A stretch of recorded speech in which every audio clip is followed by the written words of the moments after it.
Hi, I'm Christine, and I'm so glad you're watching this. So, today I want to talk about centering Christ uh, in all your decisions and in your life and in the ways you go and in the things you do. And so, when you become a believer, the first things you'll do, uh, you're going to have a clash with the way of the world and the way of God because they really are like oil and water, even worse than oil and water. So they can't mix. And so, towards this walk, you know, and this has happened to me as well. There's first of all what I thought God wanted me to do. Yeah. And so I would give the word, I would share the word based on that. But then now he had to come in and be the center of everything. And so that meant everything else I had centered, that I'd placed on a pedestal, had to come down so that he can occupy his rightful place and then lead me accordingly. And you may find that's the same for you. So when you start decentering these things, it's going to include people, it's going to be places, it's going to be material things, it's going to be dreams, goals, and desires, because some of them are probably results of the environment that you're in, the peers that you have, the influences that are around you, either media, what is being pushed. And really, media plays such a big role in what we think we should have acquired by a certain age and going towards that direction. And sometimes you'll find you went on that direction and you actually achieved those things, but you're feeling empty. Actually, you're empty. And what happens when you get there, the numbing agents that you use, whatever they are, maybe use people, maybe use substances or drugs, they no longer have the effect that they used to. And so now you're needing something stronger to quiet this. And as you go down that hill, you're actually getting into debauchery, into immorality, into, things that you would not want to even come to light about the things that you're doing. And it's such a fallacy and such a lie because as people go towards that, there are people who even end up, unfortunately, taking their own lives because they've really reached the peak of whatever stair they were climbing. They've reached the peak.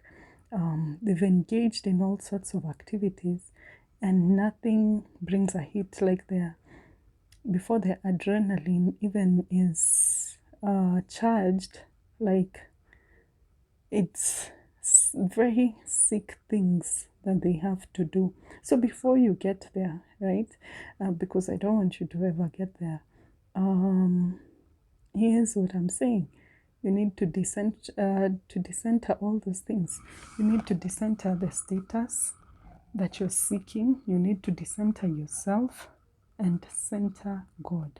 And then get on the path that He has for you and let yourself be led by the Holy Spirit, because any other route will lead to disappointment. And you can center people and then you're swayed every way and every manner.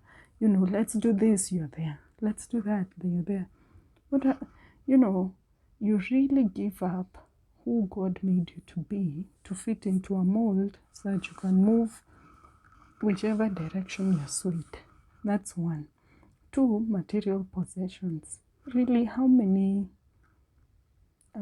vehicles can you drive at a time?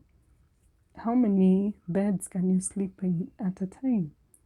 How many, can you go on 2 vacations at once? If they are on separate continents, you can't, right? And it will also take being content, with what you have. And so sometimes even We're chasing these things at the detriment of our relationships with others. But then also, even relationships, we can place it above God such that we are preserving that relationship and ignoring what God is telling us. Because here's the thing, even when Jesus was on earth, his hometown didn't accept him, right? They were like, they saw him grow up, so they're really wondering what's all the buzz. And he didn't perform many miracles there because of their lack of faith. Yeah. But you find him going to somewhere like Samaria, and the whole town believes in him and even tells him, can you stay longer? And he stays there 2 days longer. Then you find in another place, they are so warped. They want their thing, they want their life. They tell him, actually, just leave. You know what? Don't even stay. It's so funny. You're telling the King of Kings and the Lord of Lords to leave. But thank God, the demoniac who was rescued became an evangelist and preached all over, and those people got to know God. But so you can be centering things that are really headed in a bad place. And when we read about Romans, it's actually God who holds us back from getting into the worst forms of sin. Do you know that?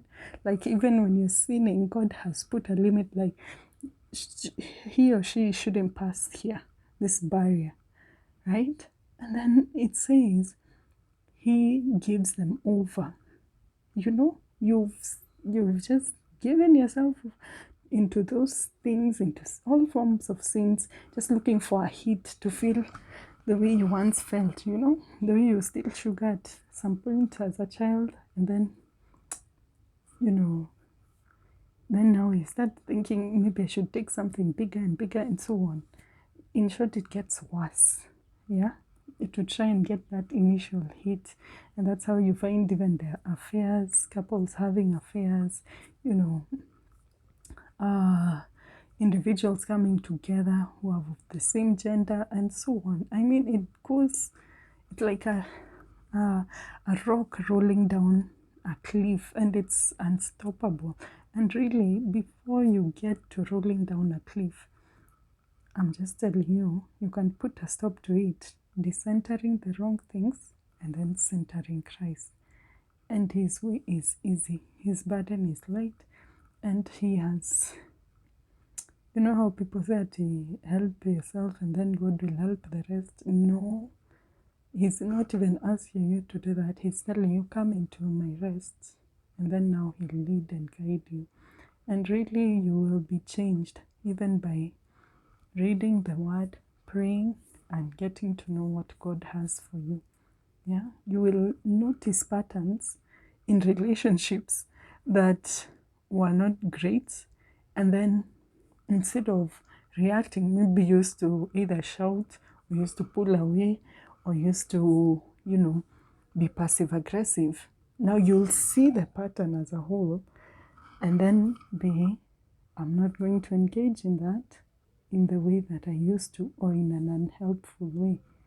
And it's going to be amazing. It's like you used to see 0 to 10 meters, but then with Christ, you're seeing way ahead. And therefore, even your choices now, you don't just get into fights anyhowly. You don't quarrel with others. You don't try to preserve your ego, where someone is being passive aggressive with you. You don't think, I'm really going to show them, you just let it be. Yeah, so because I always tell you guys, some people are not your assignment. They will not believe you even if you spoke magical words.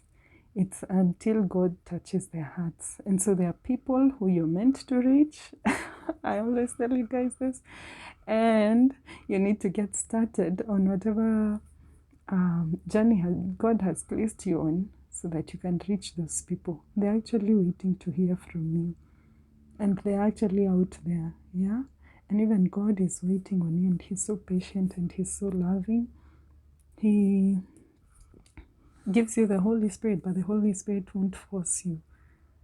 He will, take that space that you give him. So give him the entire space. Like, imagine giving the King of Kings and the Lord of Lords total control over your life. He already knows what's going to happen in the future. So he's directing you in the right way. We try to make projections for the future, try to say, I can calculate this risk, I can see this cost coming up, but really we can't tell, you know? So trust in Jesus, center him, and begin living a purpose-filled life with the purpose that God created you for. So thank you for listening. God be with you.